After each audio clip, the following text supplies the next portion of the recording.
I'm so excited to share with you about the Lilly Endowment Clergy Renewal Programs at Christian Theological Seminary. The programs began in 1999 with the Indiana Clergy Renewal Program and were expanded in 2000 to include the National Clergy Renewal Program for clergy across the United States and Puerto Rico. The Lilly Endowment Clergy Renewal grants actively seek to encourage pastors and congregations to imagine creative possibilities for clergy renewal projects that will re-energize their ministries. In addition, they help congregations honor and support their pastors and ministerial staff who are ordained by funding a respite which will enable their pastors to step away briefly from persistent ministerial duties to do what makes their heart sing.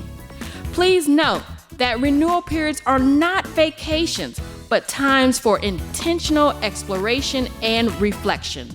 The endowment believes that a healthy pastor leads to a healthy church, and a healthy church leads to a healthy community. Let's go to a roundtable conversation of pastors who have experienced the Lilly Endowment Clergy Renewal Lead. Pastors, can you share the theme of your sabbatical and why you chose that theme? Also, can you share if you broke your sabbatical up into multiple blocks of time or took an uninterrupted block of time? Well, thank you for the opportunity to be here and to be a recipient of this wonderful grant. I'm Katree Dickens from Martindale Church, and we broke our sabbatical up into segments. We had the decision to take it consecutively, but we thought it would be in our best interest to break it up into seasons. And one of the main reasons behind that was because many of us can attest to the fact that when we come back from prolonged breaks, we get back into the grind of ministry and work, that we often feel compelled to take another break like right after. So we didn't want to expend all of it at once, knowing the type of agenda that we had. And so that is what we did. And our theme was based off of water and the scripture that talks about the Lord leading us beside still waters. So I'm a pluviophile, all right? And not a pedophile, a pluviophile. And a pluviophile is a lover of rain. And so rain gives me a sense of peace and tranquility. So our sabbatical was set in environments that had lots of water and lots of rain. Thank you. Pastor Reynolds, and we'll just go down the line. Again, I want to thank everyone for the opportunity to have been a recipient of this grant and the refreshing that it provided for me and our family. Our theme was seasons of refreshing in the presence of the Lord. And similar to Pastor Katree, my focus was on water because I feel refreshed whenever I'm around water. And so I wanted to be near and in the water as much as possible. We took advantage of the opportunity to spread our sabbatical time, our time of renewal out over a couple of years. In fact, that's one of the things that excited me and drew me to this opportunity. I've been aware of the grant opportunity in the past, but never did it because I didn't think the timing was right. And I felt that the timing wasn't right to be away for 3 months at a time. But when presented with the opportunity to break it up over a couple of years, we did just that, and it worked out well for our congregation. I was already in the habit of taking some time off annually, so it wasn't completely new. But it worked for us in that way, and we began to even infuse the idea of working times of rest and renewal into our routine, not just for me as the pastor, but also for other leaders and members of our church. I'm Pastor Kim Outlaw, and our theme was reconnection and restoration. And I am grateful for having this opportunity as well.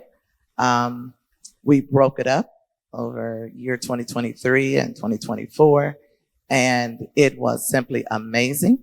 I got to reconnect with family, and we got to be restored as husband and wife. It was just incredible, and we learned a lot of new things, and we went to new places, and I'm grateful. Again, my name is James Jackson, and our theme was centered around restoration as well. We had an opportunity to break ours up in consecutive years as well, because I really wanted to kind of create a culture that would go beyond the actual just sabbatical moment, that this may be something that we could do continually. So it worked out very, very well. Again, I'm a lover of the elements as well. Sun, wind, water, sand. I was around all of that during that time. And so it was a wonderful opportunity for me to be restored emotionally, have an opportunity to kind of do a lot of wellness check from health wise, physical health, mental health, emotional health, relational health as well, as far as my marriage is concerned, relationship with my children. I am a father of 2 boys who are now 14 and 10, who are very active. And so having that opportunity to really be a dad in that season, more so than I probably ever have during the summer time, really, I found it to be so beneficial, so encouraging. And so now they find themselves really spoiled now that they don't think I need to go to work at all. But I tell them I do still have a job, but I'm really enjoying the season that that sabbatical helped create, and the culture between my family and church has been since then. So it's been a great experience. And I want to thank you so much for the opportunity for allowing us to be a part of this program. I'm Jerome Johnson from First Baptist Church, North Indianapolis. This has truly been a blessing. We do serve an amazing God. So our theme was restoration, re-energizing, and replenishing. And our congregation, we embraced a theme for the congregation called Mental Health Initiative. And so we were very concerned about mental health, not only in First Baptist, but as well as the community. And so this presented an opportunity for us to have some pastoral re-energizing and restoration. And we have certainly taken advantage of it. I have been out from June the 22nd, and I still have 2 weeks remaining. I do plan on doing one more thing at least with my wife, but what we have discovered is that there is a tremendous burden on African American pastors, not only in the pastorate, but in the community we serve, because our work never ends. We're basically on call 24/7.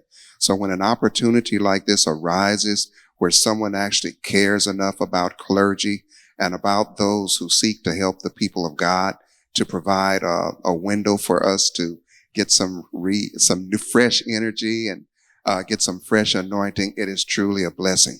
What I have discovered while I am on this sabbatical is that the work yet continues, because as much as you would like to just sit and just shut it down, you still have an obligation to people because they still have issues. So it's been a blessing, and we are so grateful for the opportunity, and we are so praying that many, many more will take advantage of this if this is still out there for them, because it is a wonderful way for folks to restore themselves. Thank you.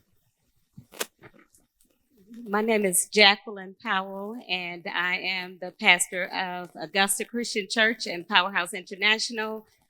Just want to also thank you, as well as, what everyone else is saying. It's just a blessing to be able to pull away and to be able to focus on family and on ourselves, to be able to, restore, to get ready to come back and bring great things back to our congregations. Our theme was abundant life, legacy, laughter, and leadership. And so we broke it up in a couple of years, and we've only been on one of our trips so far, on one of our activities, but we have also been able to gain an understanding of how important it is to be able to pull away and to be able to trust God with the church.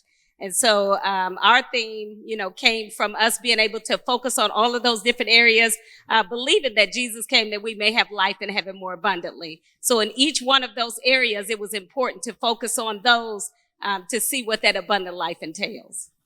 Yes, she wants you to talk about the sand. From the toes. So ask Sand in my toes.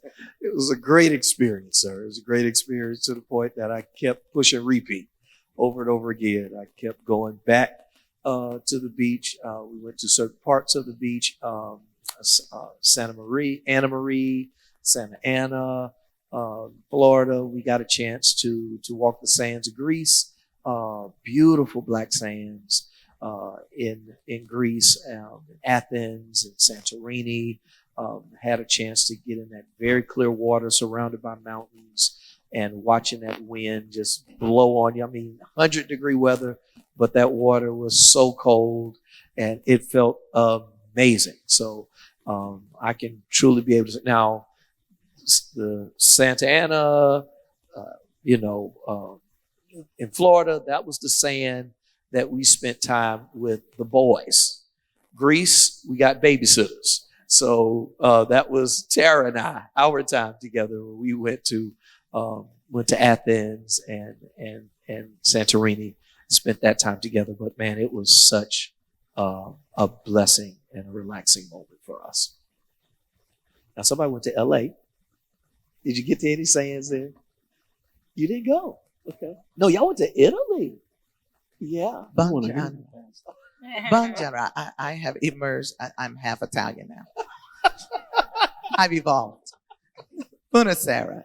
It's on you. Ricordervi. Grazie. We went to Italy, and it was amazing. And we saw different parts of Italy. Venice was our base, and then we went to Rome. And Rome, oh my goodness. Rome, I needed more time there. We were there for 2 days, but just to see all the biblical sites there, to see the Vatican, it was just amazing. And then we went to Florence, and then we went to Milan, and then we went back to Venice, and then we went back to Florence. So it was just amazing. And I love the culture. I love the people. I love the food. I love the shopping. It was just incredible. And it was my husband and I. And we just had a great, awesome time. I loved it. I just loved it. It was incredible. I want to go back. Yeah. We didn't have sand though. There was no sand. Okay. But we had water. And I love the water. Water brings me peace. And my husband loves the water. So it's just amazing because I don't swim, but I love the water. And in Venice, the only way you get around is by water taxis, so it was just amazing. It was really amazing. I hear each of you talking about the sand and the water, and I agree that is very rejuvenating, and it's fun because a part of our theme was laughter, so I spent time with my husband, and we were on a 14-day cruise. And so we were on many beaches, Belize, Puerto Rico, Bahamas, just making those stops. But never have really had that time, apart with my husband to be able to just, relax, not have anywhere to be, even though a cruise, they have a plan and an agenda, but you get to choose. Sure. But being on the different beaches and spending that time with him is just, really was a blessing to us, and just continues to be some memories that pop up. We're still talking about, different things that happened on that trip. So, but the sand and the water, definitely a part of rejuvenation. Patricia, what part of water did you experience this time? So our sabbatical's been broken up into, like you, time with the family, time with the couple, but then I also have time to myself.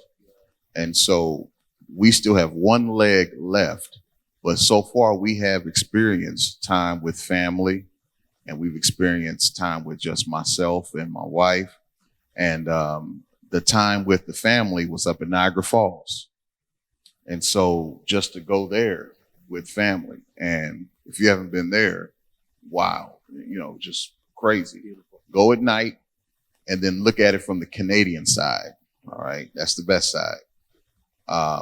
So that was one of the waters. And I don't know if this was smart or not, but you know, the Niagara Falls is it flows from the largest fresh body of water, you know. So I was just sitting under there like this, just drinking the water when it's coming down.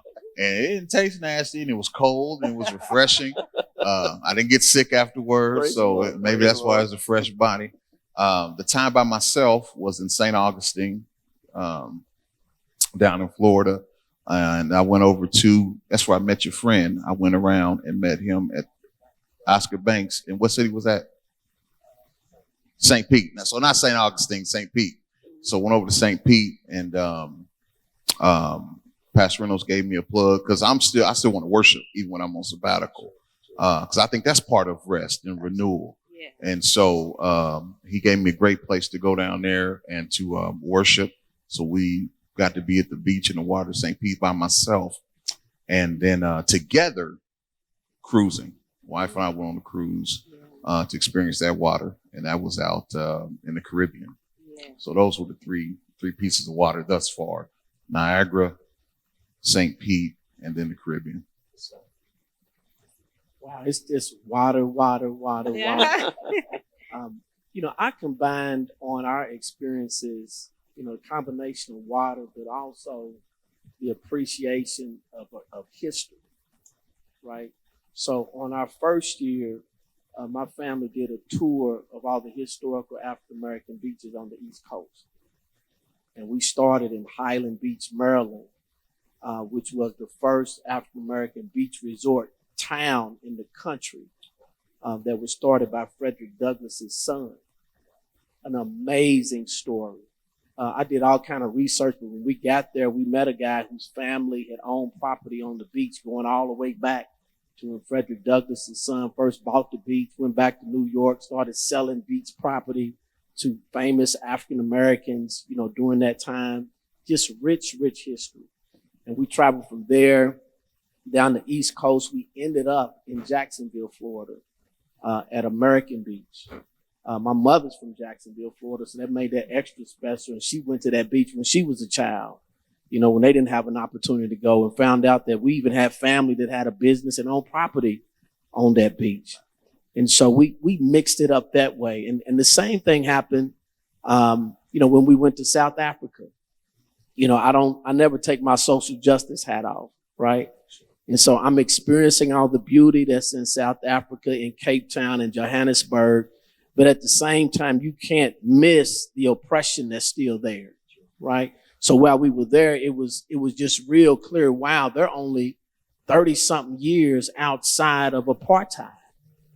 And you still see it. A lot of Africans are doing well, right? But a lot are still suffering, you know, and living in a lot of poverty. And so that was an interesting mix to experience while being in the motherland. You're excited to be in the motherland and take it all in, but you can still see that, you know, even though the government is run by Africans now, the resources are still being controlled by Europeans.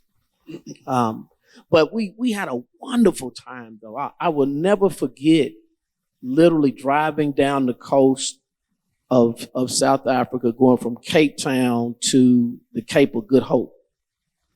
And along the way, it's pouring down raining. Pouring down, but it did not take away at all from the beauty and awe that I experienced just watching that water crash up against the shoreline. You got mountains going straight up on our left and all this amazing shoreline on the right, pouring down rain. And I'm just sitting there like a kid, you know, back in the day on Saturday morning with my Frosted Flakes watching cartoons. Just absolutely loving it. And so, you know, I had an opportunity to stand where the Atlantic Ocean and the Indian Ocean meet. And you can literally see a line in the water where they meet. Absolutely amazing. The scenery from one side to the other was spectacular. Every now and then I go back and look at the video and just relive it. And so we covered a lot of ground, you know, the water, the nature. I love nature too. I'm always into National Geographic. So we had to get our safari time in. And that was an adventure as well. I could go on and on. Just listening to you all talk just brought back so many memories that I can't get it out because I don't want to steal all the time. Amen. Amen. I am so glad you were able to do what makes your heart sing. And that's the theme of the clergy renewal. What makes your heart sing? Now I want to ask you another question. What were your preconceived thoughts about taking a sabbatical? Did they differ after taking your sabbatical? If they did, please share. My thoughts originally about taking that time off was, I guess, as every pastor, you wonder, what's going to happen while I'm gone? How are they going to fare with attending? A lot of times people don't want to come to church when the pastor's not going to be there, and, taking on, all of the mindset, how are they going to really be able to handle the different issues that pop up and all of that? But, what I found, and we've only been on one of our trips so far, but, you can't go to church the week before or the week after. And that was kind of difficult for me, and not just because I didn't trust what was happening, with, God and what would, because I believe that, it's his church, I had that understanding. But I think just even preparing for the sabbatical and getting together my mindset about that, it really helped me to release that it does belong to him, and that anything that happens with the church, he's governing it, whether I'm there or whether I'm not, there. And so many of the people stepped up. It was a whole different mindset with watching them just make sure that things were getting taken care of, even when we were in the planning stage, of being able to hear them say who's going to do what and how they're going to, function with that. And so that has just really been a blessing. And I think that since we've been back from the time that we were off, like I said, the week before, the week after, and then the 2-day cruise, even coming back now, I think that attendance has grown, so it's like, it seems like more people are coming, and so I think it may have had something to do with trusting God in that process and knowing that, he's letting me know, what, I got this, I know you think you're doing something, but I have this. And so it really helped me to be able to trust God more, and even trust the people, the leaders that he sent to work with us in ministries. Yeah, so I didn't have a preconceived notion. We just knew that we were going to be able to do this, and it was going to be a tremendous blessing. Dr. Hicks had went on a winter sabbatical, and so we kind of flip-flopped it. He went on the winter sabbatical. I went on the summer sabbatical. And we have a tremendous support system so that there wasn't a lot of angst about what was actually going to happen. The question that I have for you all, because I still have 2 weeks left that Sherry and I are planning on cutting out early next week for just a few days. But the question I have for you all, as you have returned back into the sanctuary, what does that transition look like? How do you feel when you get back in there? I had some preconceived thoughts when I took the first part of it in 2023. And then what made it even worse is the sabbatical committee said, we're going to have a sabbatical send-off. We're going to announce it. I said, you're going to announce it? You're going to tell them? You're not just going to wait till I'm gone and then we tell them? They was like, no, we're going to tell everybody. We're going to have events leading up to it, and we're going to get on social media and tell. I said, oh my goodness, nobody's coming to church. How are the bills going to get paid? Oh my God, am I going to have a church when I get back? I went through all of that in my head. Leading up to it. And I had to come into the realization that this is God's church. This is God's church. And he has called for Living Water Fellowship Church to be in the earth at this time. So he's going to take care of it while I'm gone. And I had to come into that now. It was hard. I mean, it's not that I didn't trust the leaders. It's not that I didn't trust the members to show up. It's not that I didn't trust the ministry workers, but I had to wonder, are they going to show up? How are they going to handle this? How's this going to get done? Who's going to make this decision? And so we had meeting after meeting after meeting after meeting. I think they were glad when I was gone. I do. I think they were glad that I was gone. And when we left in 2023, for the first 6 weeks, it was hard for me. It was hard for me to not call, to have no contact, That was very, very hard. It really was. I remember walking down the halls of the hotel, and my husband said, "Babe, come on back in here." I was like, because I kind of peeked online. Lord have mercy. I kind of peeked online. That was 2023, and I wanted to call Dr. Jackson to see if he could get me a private jet, fly me back to Indianapolis so that I could have a conversation for a few minutes, and then I would go back, and then it just, it came to me. Relax, calm down, trust God. It's going to be okay. And so when I went this year for the next 6 weeks, I totally disconnected. I totally disengaged because I didn't realize how empty I was. I was so tired and worn out, and this is horrible to get to. I didn't care what happened. And you don't want to get there where you just don't care. I don't care what happened. I got to care about me, And I totally disengaged, totally disconnected. I didn't sneak. I didn't peek. I didn't do any of that. I was just Mrs. Outlaw. I just got to be his wife. I didn't have to make no decisions. I just got to smile and just be in love. And it was incredible. I'm looking forward to that. And that's one of the good things about, it being over a 2-year period of time. Because, the first time, we just left, just for a few minutes. And it's like, as soon as we got off the plane from the cruise, it was Sunday. Why did we leave the airport and go straight to the church? And then we walked in, they were, "You're not supposed to be here." We turned around and left right away, but it's like, we forgot, so it's like this. So I'm looking forward to getting to the place where, I can pull back like that. And so I'm thinking this next, leg that we have, that we'll be able to relax more. And it's like, just break me in a little bit with that first time. So. You'll get there. And I think it hit me that I was in that place when we were in South Africa. We met some beautiful people on the way over there. We had no idea. We saw them on every airport, on every airplane, and we wound up being in the same tour group with some very beautiful people. And one young lady, we were playing cards one night, right, just relaxing. And we so disengaged. I didn't tell nobody I was a pastor or none of that. And so it finally came out in conversation, and she was like, "Wow, you don't look like you worried about anything."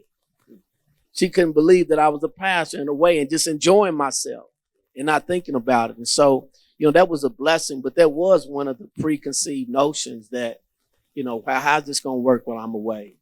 And what I appreciate when I look back over the process is the way that the clergy renewal program itself helped us prepare our leaders and our members for us being away.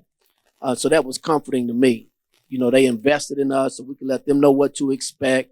There was a system really to be followed to make sure that everything was in place because they wanted to be successful, right? And we all had those same questions. What's going to happen while I'm gone? Yeah.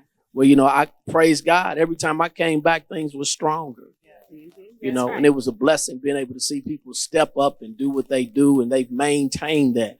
And now my body is set looking for the sabbatical, right? So by the time I was able to take off this year, it was a month after I had taken my sabbatical the 2 previous years. I was like you. I was done. My body was ready for this routine of being off. I couldn't wait to get away. I couldn't wait to disconnect.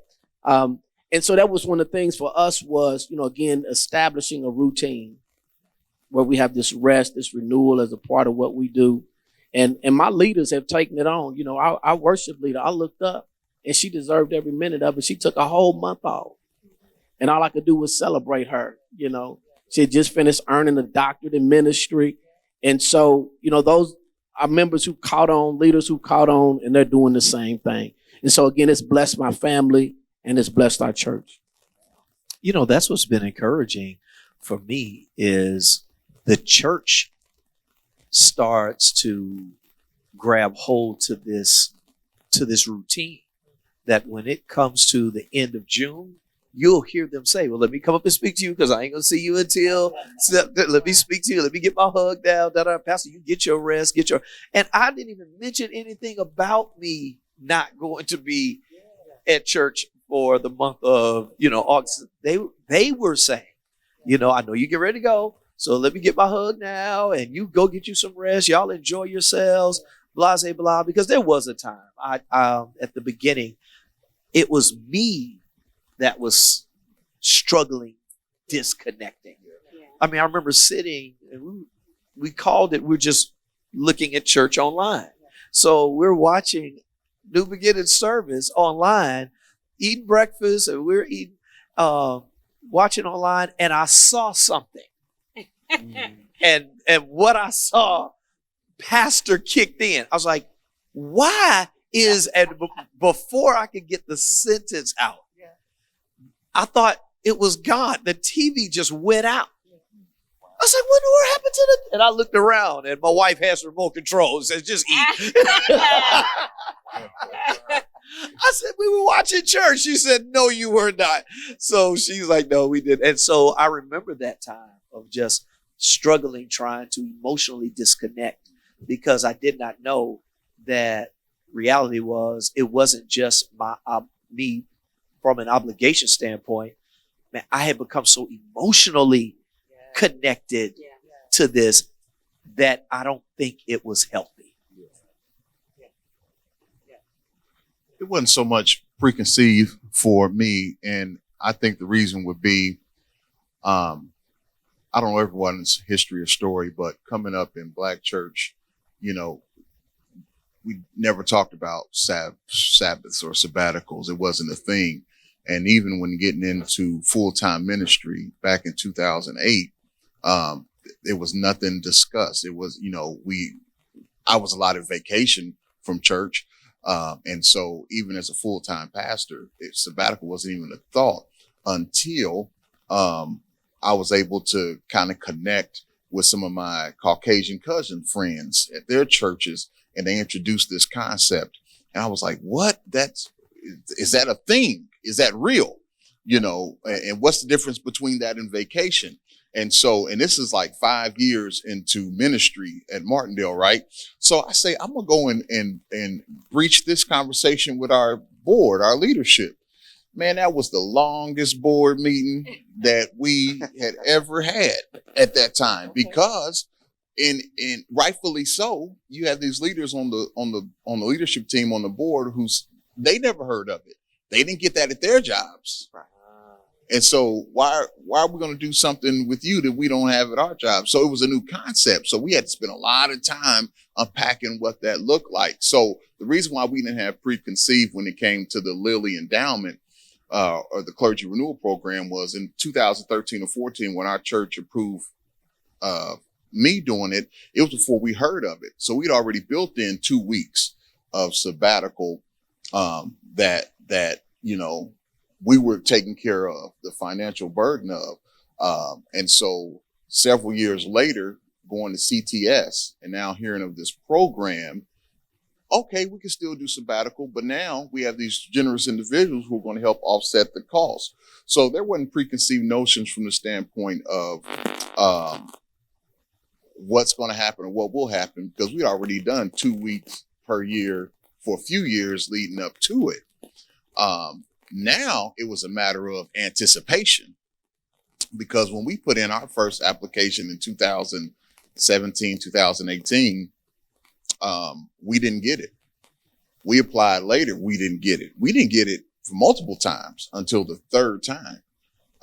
So it wasn't really preconceived anything. It was more or less just anticipation. When can we get the hookup now? When can we, get this thing together? And so just the anticipation of finally being able to get it and finally being able to take a sabbatical on steroids, if you will, versus what we were accustomed to for the previous years. And now it's just part of our fabric. It's part of the DNA. It's an expectation and an anticipation. And as a consequence, the church does become stronger, because other people do get the opportunity to step up. Other people do get the opportunity to spread their wings. And it does make for a healthier congregation, because the healthier pastor makes the healthier congregation, which does indeed make the healthier community.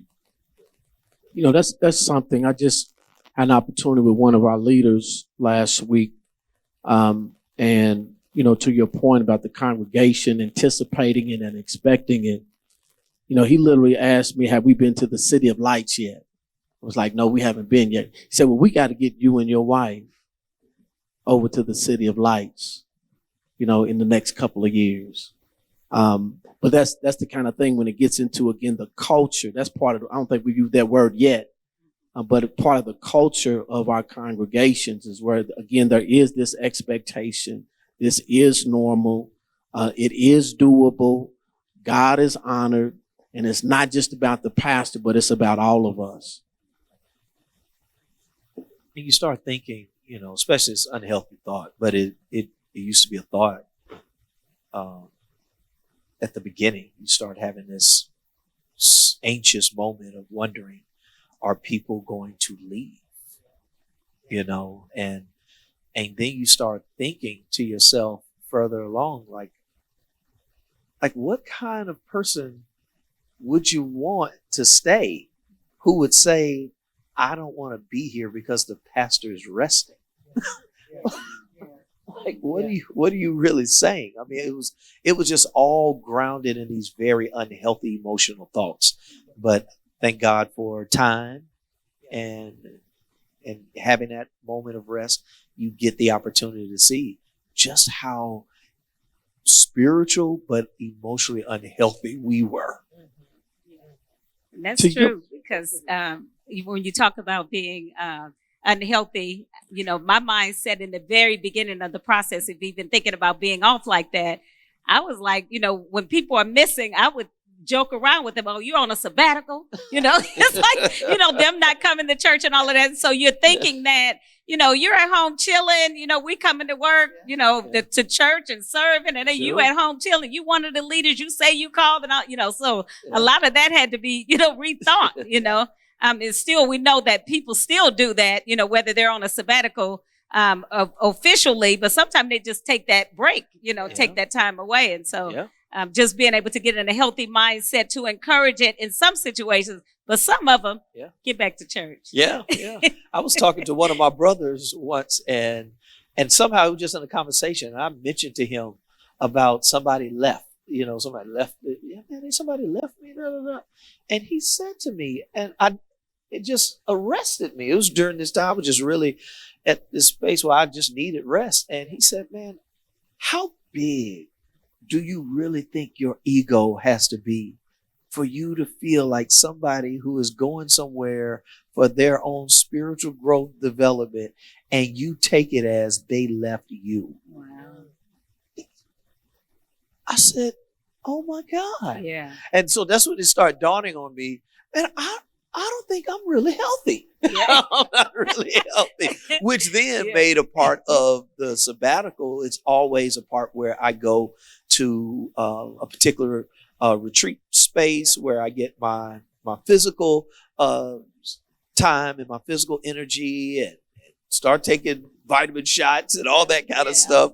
I get a chance to do that. And then I also had the opportunity to go to a healing the heart retreat, which I got a chance to spend some time there and let them really just kind of go deep into the spaces of my emotional health. And it has been life-changing. Yeah, that's awesome. Wow, this whole part of the conversation I think is very interesting. Again, the notion that this is a part of really our dysfunction is another word we might use. You know, part of the challenge with this has been, you know, why aren't African-American churches, African-American pastors even applying? You know, part of it's ignorance, not even knowing about it, not even being exposed to the concept. But I think there are probably layers to this dysfunction and unhealthiness. That's true.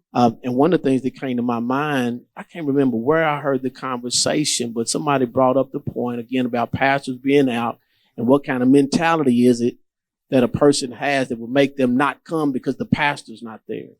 And they likened it to a master mentality going back into our history, right? Where the master's away. And so now I'm not going to do what I'm supposed to do. I mean, that's another layer. You know, I don't know how much of that is real, but I think it's relevant to this conversation in terms of our congregations readiness for this, right? You know, what people are doing. Again, a lot of our thinking is just limited, right? I remember going to Europe for the first time and meeting people from around the world, Australia in particular, that take off 3 months at a time for vacation on a regular basis. And we think that's strange here in America, but people around the world do that kind of thing, right? On one level, it's international. On another level, it's national, right? Because our thinking is so limited about what we can and what we can't do as a people. So how you gonna take 2 months off, Pastor? I can't take but a week off. And I can't even get off without pay. And 3-day weekends are their regular normal there. Right. Wow. 3-day The weekend. routine you're looking forward to. So just wondering, you know, how much of that is at play, you know, in the mentality that we have and what it takes to really get over it. It's so When you look many at those layers. demographics too, they live longer. Ah. They live longer. They're healthier in a lot of things. They take less medicine. They have less stress, less worry. And even the notion, the thought, because after COVID, everything has changed. Church has changed So much. after COVID. Sure. And so the thought too was for me, okay, we got momentum again. Yeah. We got momentum. Now I'm ready to leave. Is the momentum gonna stop? But you know, again, that's just trusting God, because we have to be healthy. You know, we can't just preach life to everybody else and then have no life. You know, and as I told them when I came back, understand it's a privilege and an honor to serve you at this capacity, to lead you spiritually. But then also understand when we're taking a break as pastors, it's not so much that we're taking a break from you.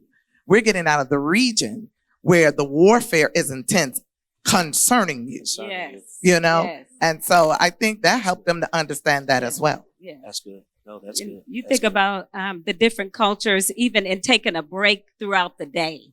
Because you go to some places and they shut down from like 11 to 3 o'clock. Yeah. You know, a big break in the middle of the day, go take a nap, go eat lunch, you know, whatever. We have lunch an hour or whatever and rushing back to where, you know, but it's not like that everywhere. So just being able to get in different countries and watching how they do things, they get that time in, you know, on a daily basis. I remember working in a church prior to me coming to Indianapolis, and it was so strict that we had to make sure that we had an hour lunch break, Wow. and if you are late coming back, you were scolded. I mean, it was horrible. I remember coming to Indianapolis when I first got on staff, and I was talking to Pastor Johnson. I remember the first time I said it, there were other staff members around, and I said, "Pastor, how long is my lunch break?" And everybody turned around and looked like, "What?" Pastor Johnson said, "What did you say?" I said, "No, I mean, how long do I have for lunch?" He said, "Jack, if you're hungry, go eat. When you're full, come back." And it was one of those things that kind of shifted my mindset, even as I lead and as now I shepherd and even lead staff. Yeah. You know, it's like those moments where, especially in ministry, Yeah. if they're stressed and not healthy, that messes with their creativity. And if you're not creative Yeah. in this season, Yeah. man, you are struggling in Yes, church. That's right. That's And right. you want to keep your people fresh so that they can stay creative. You know, it's interesting because, and you said, Pastor Reynolds, about the whole layers, because in our culture, we're tribal. You know, we're a tribal congregation where there's a chief, and we don't make it any better. We feed right into us being chief, you know, because it's just is part of our culture.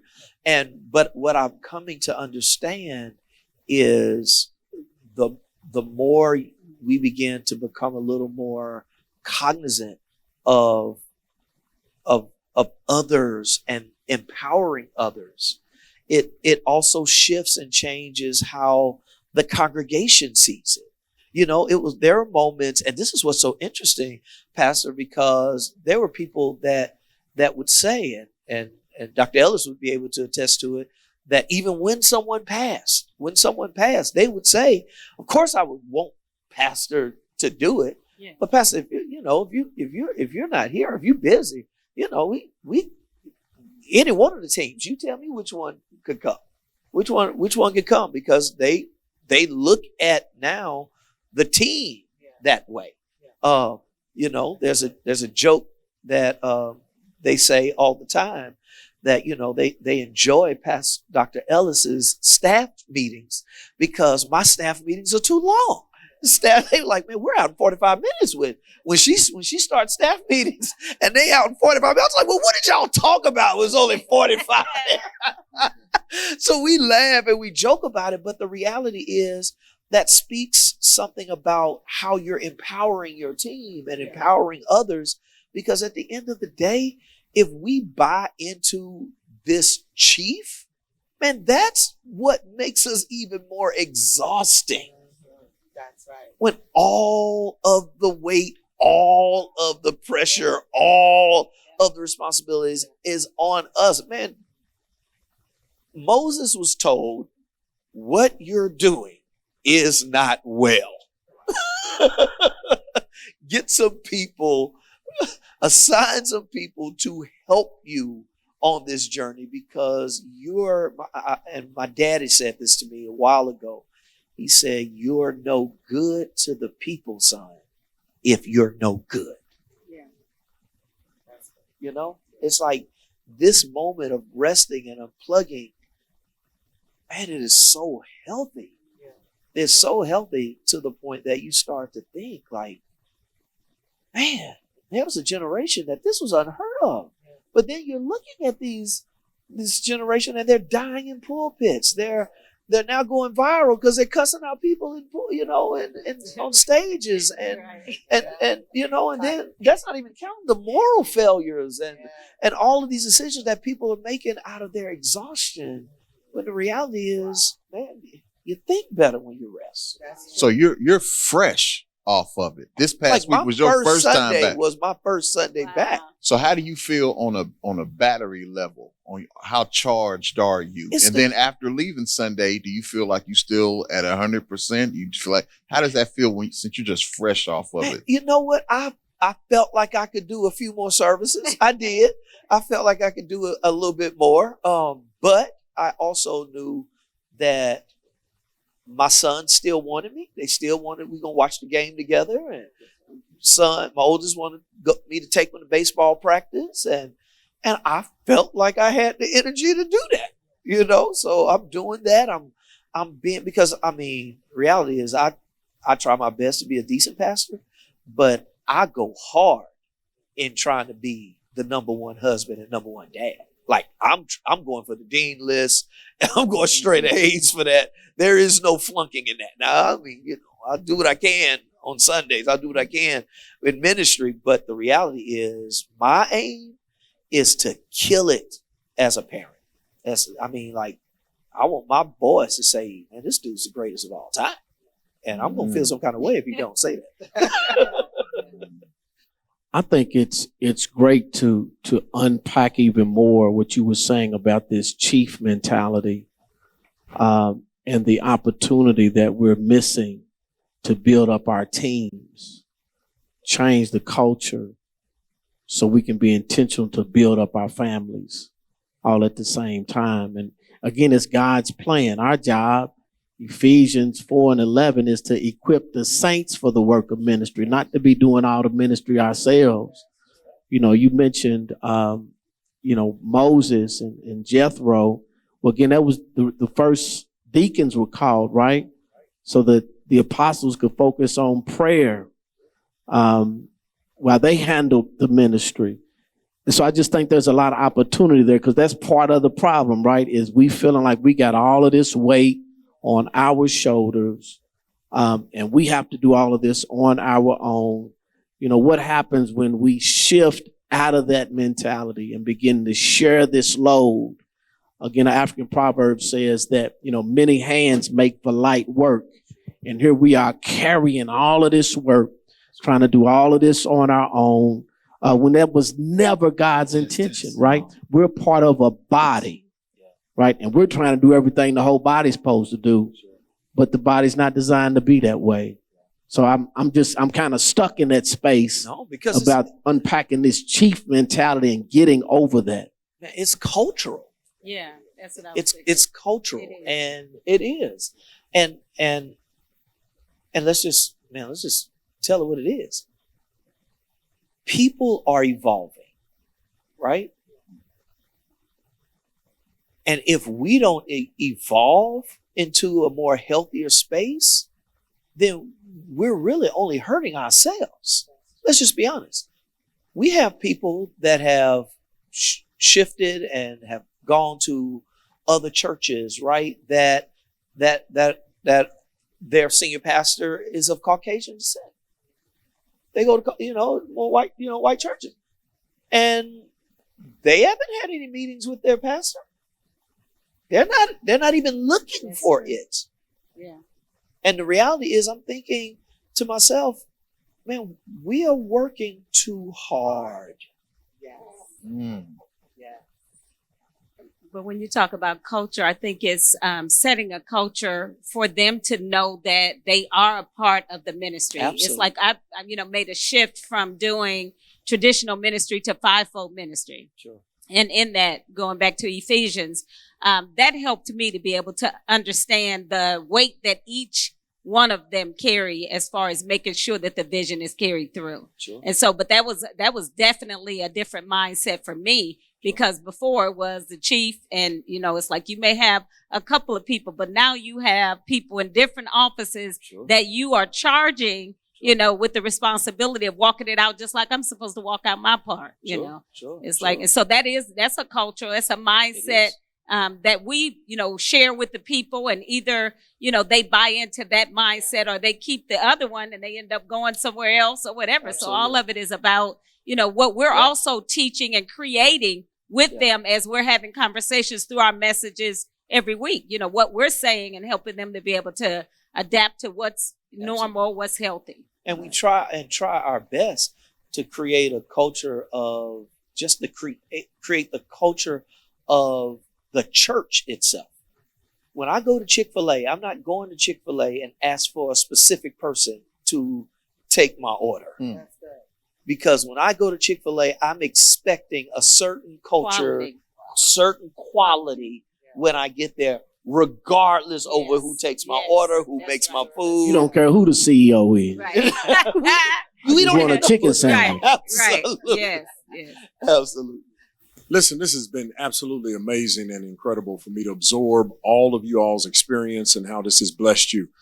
Ken Sullivan, New Direction Church, by the way, and I am a recent, soon-to-be recipient of this grant. And so I'm excited to hear from you all how this has renewed you, restored you, and just refreshed you.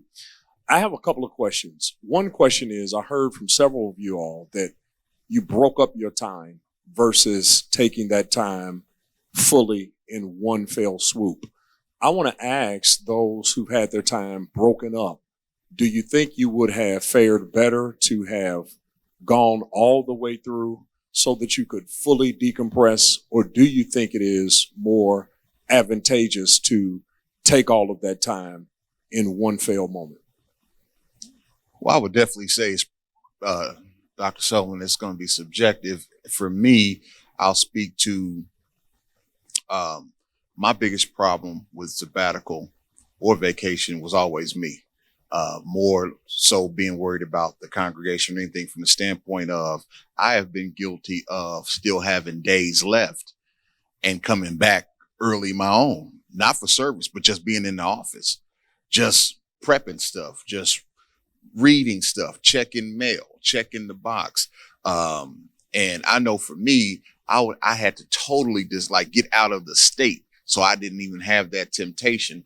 So I know for me, going 2 or 3 months with that elongation, there would be that compelling nature. Even if I'm away from the people, I don't come on a Sunday or a Wednesday, it'll still be Thursday afternoon, Thursday night. sneaking in to do something, or even trying to find refuge in my office as a sanctuary. So for me, it was just advantageous for that one reason, to make it shorter stints instead of longer, to fight the temptation of coming back earlier. And then two, knowing that, like all of us, we're going to go hard. We're going to grind hard. And I would hate to exhaust all of my time right there, and then several months later realize, man, October was a hard stretch. I need another week or two in November. But I left all my time. I used it all in January, February, March. So that's the reason why I prefer the breaking up. I want to try both ways, to be honest. When we first did it, we broke it up and we enjoyed breaking it up. But like I heard from many others, who have been through the process before, is that it really takes a long time to completely decompress. So my first time in, I did 6 weeks at a time, then 4 weeks here, 4 weeks there. I realized, it took me like 3 weeks to just completely get church out of my mind and out of my system. And now I only got 3 weeks left, right? So I do want, and it was still an enjoyable time, but I do want to experience what it's like to have a solid 3 months time just off, just to see how much even more relaxed I can become and disconnected in a healthy space. So I'm curious about that. And I think that's probably what's partly behind your question, but it worked for me. But I want to have both experiences too. I think it was good for me to do it the way that I did it, to break it up. As I stated earlier, the first 6 weeks, it was a little harder in the beginning. And then the second 6 weeks, it was a lot easier. And I really disconnected. So I think it was good for me to do it that way. And I'm curious as well. I want to do it the other way too now. I want to do 2 months at a time or something like that. If I'm granted the grant again, I definitely want to do it that way. But it was good for me to start small like that. Yeah. Now, I broke mine up. When I say broke mine, I didn't do the whole 6. I did do the 3 months last year, the 3 months year before, and even I did 2 months this year. And I guess for me, having it set up that way, I wanted to make sure that ultimately I would love to just create a regular routine where they expect me to be gone. Like this time, I'm usually gone after the last Sunday in June. That's it. So all July, all August, I'm gone. Well, the first Sunday in July was our baptism service. And I was like, man, I'm going to baptize and then I'll be gone then. I'm literally baptizing, and after service, they're like, what you doing here? I'm like, what am I doing here? I want to baptize, period. But they had become accustomed to knowing that in July, I'm gone, which is why being consecutively at least 2 months, take that time, because it gives you time to decompress for a certain moment, but then it's creating a routine, because I would love to make sure that this is something continual, like July, August. Let me say this. Your question actually intersects with that tribal chief mentality. And I know some of y'all are going to stand up and preach that one Sunday morning soon, but it comes down to being able to have others or to build others around you. So for me, it was best for me to take a straight 90 days because I had the support system in place. The senior servant had taken a winter sabbatical. I'm taking a summer sabbatical. So the support system was in place to be able to do that, because there's a point where you absolutely have to have that consecutive breach in order to replenish. If you're taking a 2-week break and then you got to go back to it, oh Lord, what am I going to do here? What am I going to do here? Then you're not getting the rest that you need. So in order to be fully restored, for me specifically, this 90-day interim period was just absolutely essential. And so you have to look at your situation and identify what's around you that will allow you to take 90 days or to take 30 or to take 2 at a time even. Because at the end of the day, for where we're at, and trust me, we are coming into some times where there's going to be more turbulence. And even with the sabbaticals and coming back in fresh, it is not going to take long with what's happening in our nation to wear out once again. And so this has given us an opportunity to replenish and restore. But at the end of the day, you still have to make excellent decisions about your health and what you need and what's going to be most beneficial from you. That's good. So we broke our sabbatical up, and we did that because I am still a tent maker. And so I have breaks in my schedule that is summer and, so I put the majority of the activities in those times. But I also have a different way that we do church as far as different Sundays. We have different themes. And so we are training. We call ourselves an apostolic training center. So on second Sundays, we always have one of our leaders, our preachers in training. Okay. So they preach. They're on a rotating schedule. My sons are on that schedule. Their wives, it's like, so that I just enjoy being able to see people grow in their gifts. And so that's second Sunday. So I preach first and third every month. And then sometimes if, every now and then something happens and I'll preach a second or whatever, I'm always prepared anyway, but first and third. And then fourth Sunday is our International Sunday. We have quite a few Africans in our church. And so there's 2 African leaders that also are preachers. And so they do a rotation with that. So ours is a little bit different. So I get some breaks, throughout, every month, even though, like I said, I remain ready and also do other things during the worship time, working with them after. But ours is a little bit different. So it's not as hard for me to pull back because I still have these people that are regularly coming up. So, Amen. That's leading me into the next question. And I want to kind of direct this for you to start, Dr. Jackson. That is, when you step away from church and all the administrative tasks and duties, what did you do in terms of strengthening the structure of your church and your leaders and their assignments and their understanding of what they needed to do in terms of stepping up, since you would no longer be there directly to give those directives? Yeah. See, what we found ourselves doing, because I do have an executive pastor, Dr. Ellis, and so there is a chief person that all of our leaders, even staff, all know this is the point. If there has to be one person to make the decision to push the button, Dr. Ellis is the one to push the button, and so my whole thing was, guys, look,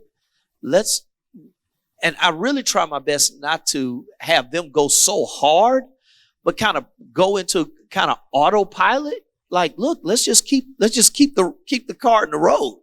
We don't have to do nothing super spectacular or anything of that nature. Now, of course, our teams have done certain things, like when we have our movie with a message. Of course, people are setting up and getting all that stuff together. That's great. But what I found myself doing is making it very clear who that one person is. And that one person, after I got that one person in place to say, this is the one you talk to if you need to.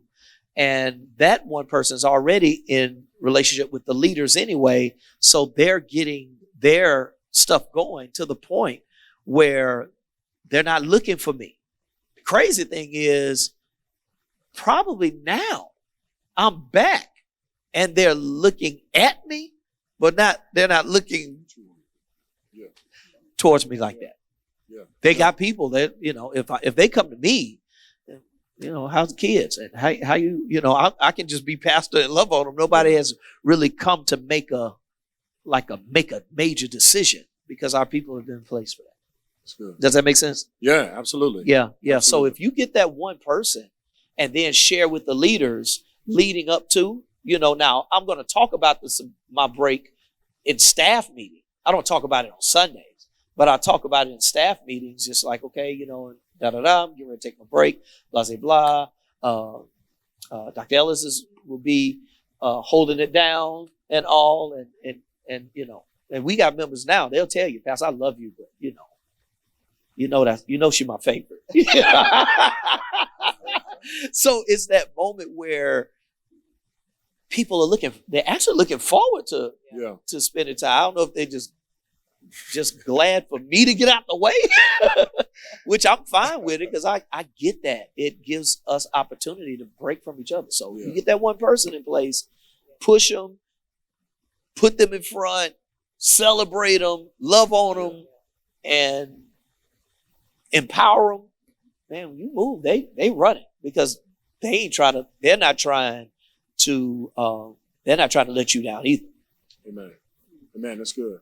And I'd love to hear from the other pastors as well, because I know when you take a step back like that, you may not have the infrastructure necessarily within your church as you would like to have. And so what does it look like, or what did it look like in terms of you laying out tasks and roles and responsibilities, and how did that begin to help your church take better shape in terms of its structure? But we had, again, an opportunity to be coached in this, right? And so, I don't have and didn't have an executive pastor, but was able to identify leadership within the context of our church that I let people know internally, this is who you go to. And then we even communicated to our members, this is who you go to. These are the people that are in place. If you have, certain needs to be addressed. And a lot of these people were already in place, but it just gave an opportunity to review, right, what was in place. But in my absence, this is the person you go to.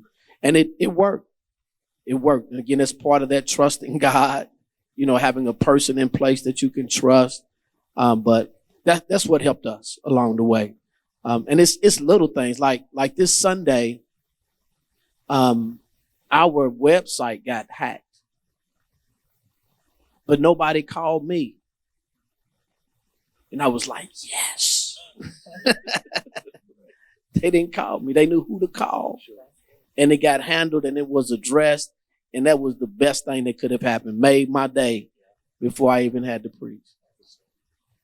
I have an assistant pastor as well. So she was the number one point person, but then also we prepared.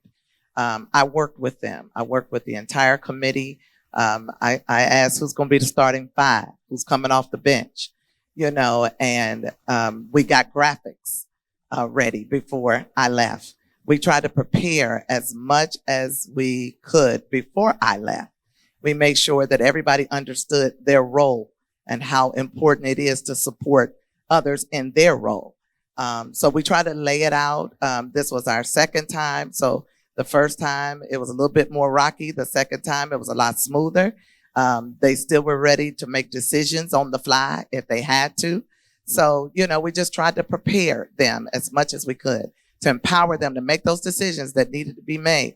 One of the things they said in staff meeting when I got back, I said, what made it so smooth? They said, we didn't have you. Yeah. I said, what you mean by that? They said, we didn't have you to fall back on. So it forced us to step up even more.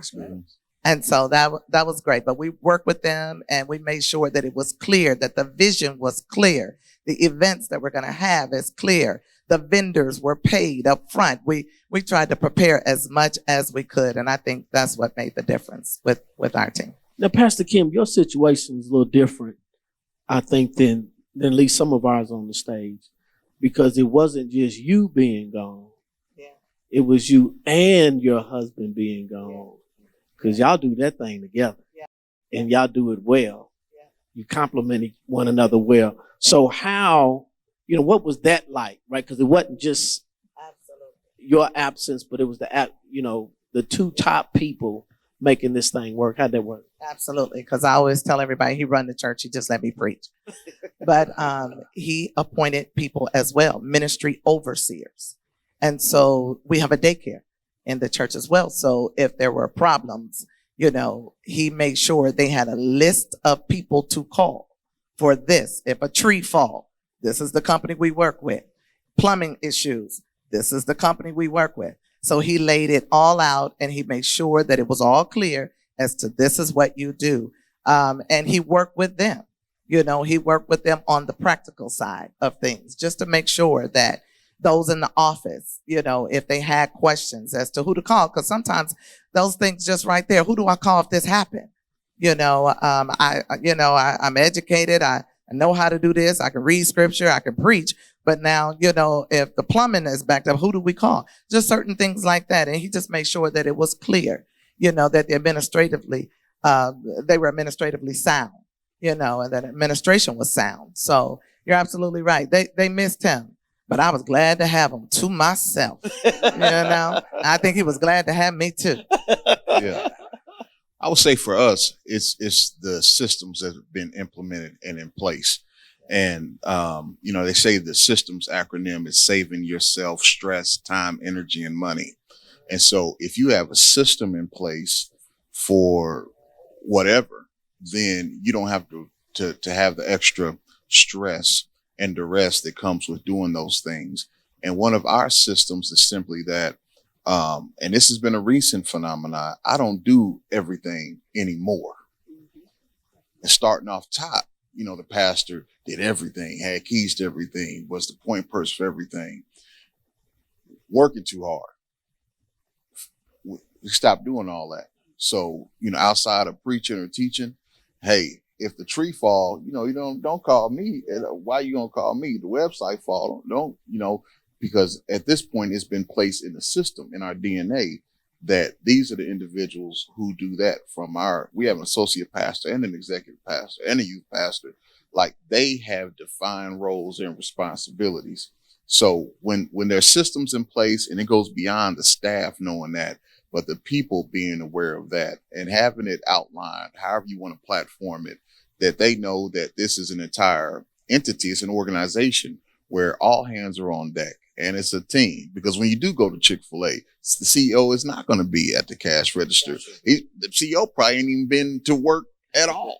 They probably been out just on the beach somewhere for 6 months. The system has still had Chick-fil-A running, and in many of our institutions, pastor, CEO, but at least in our system, I'm going to preach, I'm going to teach, I'm going to cast vision, but all these other roles, like what you referenced in Acts 6, with establishing the diaconate and the deacons and all of that.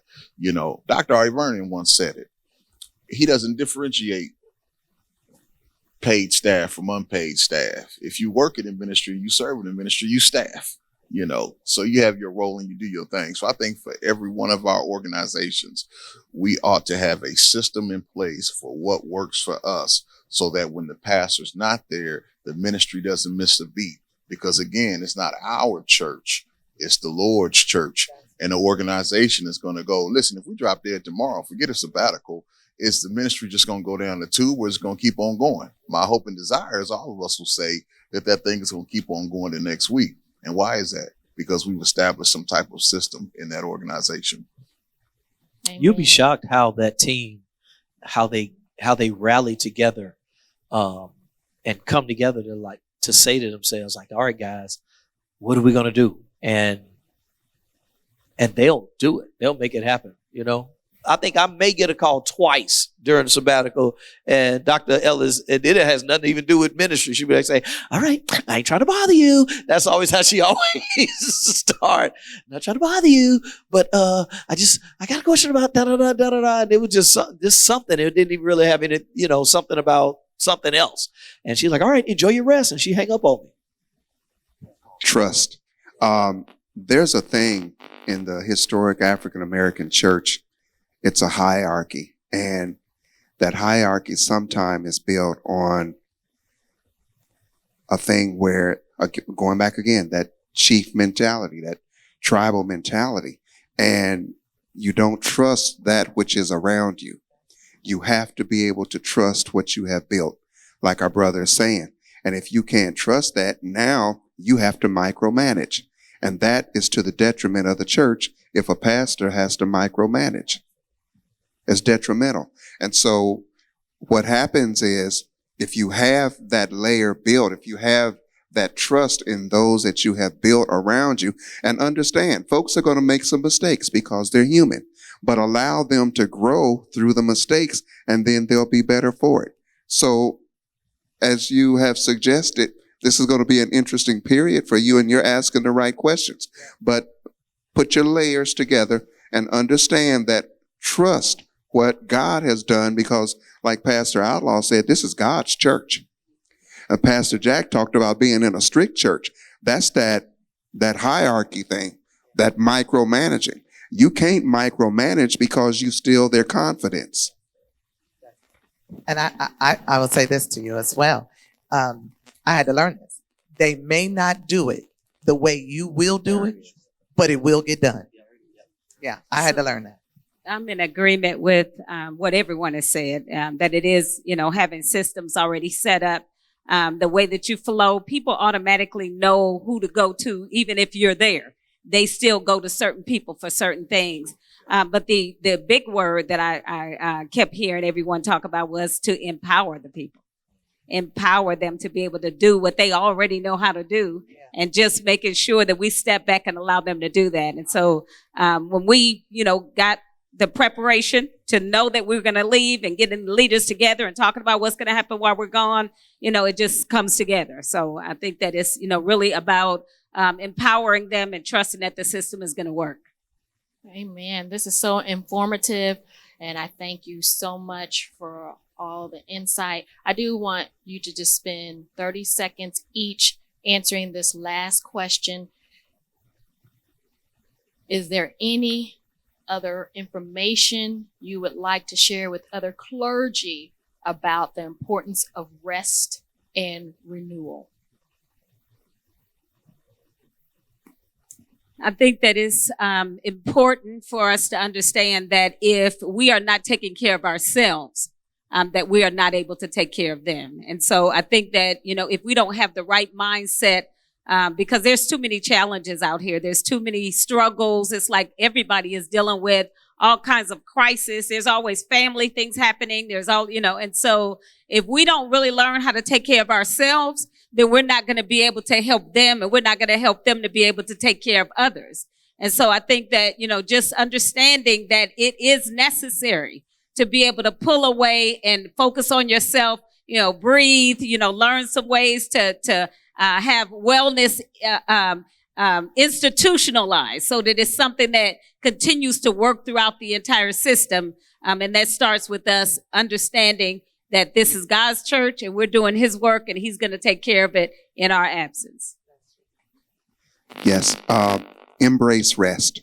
The word rested on the seventh day.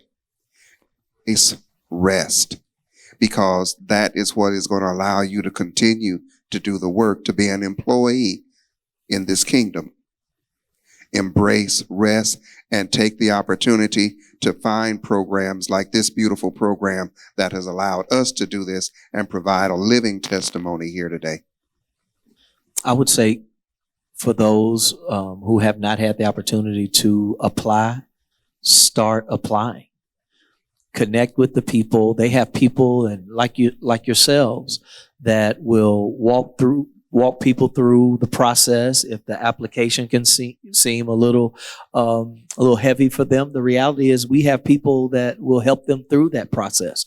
But do go through the process and apply. If they did not get it the first time, do it again. If they didn't get it the second time, do it again, because I truly believe that this time of sabbatical is really setting a pace that I believe that we all, as preachers and pastors, leaders in the Lord's church, need if we're going to do this for the long haul.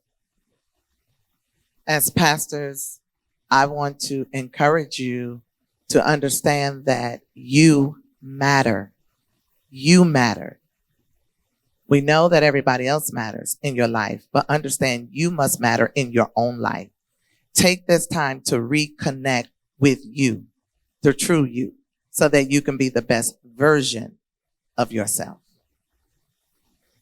The word that comes to my mind is emergency. For somebody watching this, you are at a place of emergency. You're on life support. And so whether you get a clergy renewal grant or not, You need to begin to take the process of getting the rest that you need seriously right now, because you're at a place of emergency. For somebody else, this will help you avoid being on life support and being in that place of emergency. And I can't speak for everybody else up here, but I'm sure they will be willing to help. When I first received the clergy renewal grant, I received help from a friend who literally gave me his proposal, his winning proposal, so that I could see what a winning proposal looked like. My proposal was completely different than his, but it was great to just have that model. I've since shared my winning proposal with others who have turned in and received winning proposals. So get you some help if you need some help. Find somebody who has received it that will help likely increase your chances of receiving it, because it takes some work, but it's worth all the work that you put into it. Sabbath was made for man and not man for the Sabbath. Don't make any excuses, only make adjustments. Connect to the plethora of resources that are available. Start early, start often, and always adapt it. Adapt it and overcome, so that when that next round comes out, just like cream, you can rise to the top and get your sabbatical. What a rich and powerful conversation. Thank you so much, Dr. Jacqueline Powell, Senior Pastor of Augusta Christian Church, Pastor Jerome Johnson, Assistant Pastor of First Baptist Church North Indianapolis, Dr. James A. Jackson Sr., Senior Pastor of New Beginnings Fellowship Church, Pastor Kim Outlaw, Senior Pastor of Living Water Fellowship Church, Pastor Richard Reynolds, Senior Pastor of New Revelation Christian Church, and Pastor Katrie Dickens, Senior Pastor of Martindale Church of Christ Incorporated. For more information and resources, please go to www.lilyclergyrenewal.org. Again, that's www.lilyclergyrenewal.org. Remember, a healthy pastor leads to a healthy church, and a healthy church leads to a healthy community.